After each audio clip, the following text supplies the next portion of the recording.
Guys इस question को देखें, ये क्वेश्चन एनसीईआरटी के अंदर दे रखा और थोड़ा अच्छा क्वेश्चन माना जाता, लेकिन जब आप लोगों का साथ हो तो क्या क्वेश्चन टफ, क्या क्वेश्चन अच्छा और क्या क्वेश्चन बुरा, सभी लगा देते हैं।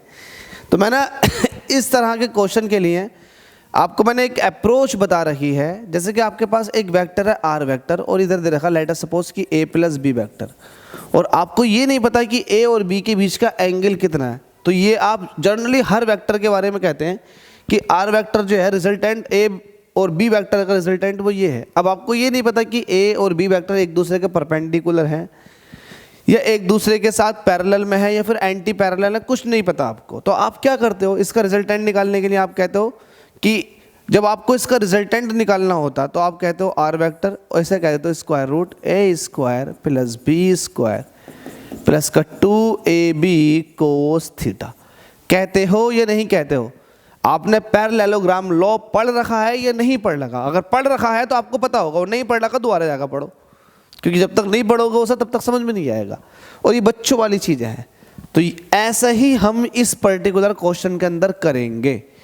कैसे करेंगे? यहाँ पर आपको कह रखा है कि आपके पास ए यूनिट वेक्टर है, यहाँ पर लिख देता हूँ सॉल्यूशन, ए यूनिट वेक्टर, उसमें से माइनस कर दो बी यूनिट वेक्टर, और इसका अब आपको मैग्नीट्यूड बताना है। तो आपको मैग्नीट्यूड प्रूफ करके दिखाना है कि इतना है। तो जब आप इसका मैग्नीट्यूड निकालोगे मेरा बच्चा, तो मैग्नीट्यूड क्या निकलेगा? जैसा कि अभी मैंने बताया था आपको, क्या पहले वाले का स्क्वायर प्लस दूसरे वाले का स्क्वायर, क्योंकि माइनस है तो माइनस का 2 into a b cos theta. Yes और नो? बिल्कुल। पहले वाले का स्क्वायर प्लस दूसरे वाले का स्क्वायर माइनस का 2ab कोस थीटा। अगर प्लस होता तो प्लस आ जाता, माइनस है तो माइनस आ गया। चूंकि ये यूनिट वेक्टर है तो यूनिट वेक्टर का जो मैग्नीट्यूड होता है वो 1 होता है, तो 1 रख दो, 1 रखो जल्दी से फटाफट। ये 1 का स्क्वायर, ये भी 1 का स्क्वायर, क्योंकि मैग्नीट्यूड 1 है, माइनस का 2, ये भी 1 और ये भी 1, और कोस थीटा ऐसे ही रहेगा। ठीक है, और देखते हैं 1 का स्क्वायर 1 का स्क्वायर 1, ये हो जाएगा 2 minus 2 cos theta. Separation line draw कर दी। ये आपके पास इधर क्या चल रहा है? इधर चल रहा है ए वेक्टर माइनस बी वेक्टर का मैग्नीट्यूड। अब देखिएगा यहाँ से 2 कॉमन ले लो, स्क्वायर रूट के अंदर से 2 कॉमन ले लिया, बचेगा 1 माइनस कोस थीटा। अब कोस थीटा, लेकिन यहाँ तो साइन थीटा बाई 2 है, तो कोस थीटा का एक फॉर्मूला होता है, कोस थीटा का एक फॉर्मूला ये होता है कि 1 माइनस 2 साइन स्क्वायर, अरे हाथ से कैसा हो गया ये, इसकी नाक पिचक गई 2 की, 1 minus 2 sign square theta by 2, ये होता है। तो ये वाला ये फॉर्मूला आप यहाँ रख देंगे, रखेंगे 2 ऐसे ही रहने देंगे। 1 माइनस कोस थीटा की जगह जब ये वैल्यू रखेंगे तो कोस थीटा की जगह आप ये वाली वैल्यू रखो, तो ये आ जाएगा 1 minus 2 sign square theta upon 2, और ये आपने ब्रैकेट बंद कर दी।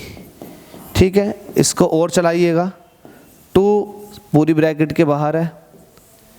ठीक है भाई, अब ये जो ब्रैकेट है ना, करली ब्रैकेट, इसको ओपन करो, तो ये माइनस अंदर मल्टीप्लाई करेगा, तो कुछ सूरत हाल ये हो जाएगी। होगी या नहीं होगी? बिल्कुल होगी।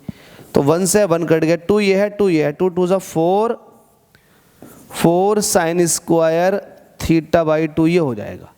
अब 4 जो है स्क्वायर रूट के अंदर से 2 की फॉर्म में निकलता है, sine square theta by 2 square root के अंदर से साइन थीटा बाई 2 की फॉर्म में निकलेगा। तो क्या यही आपको प्रूफ नहीं करना था क्या?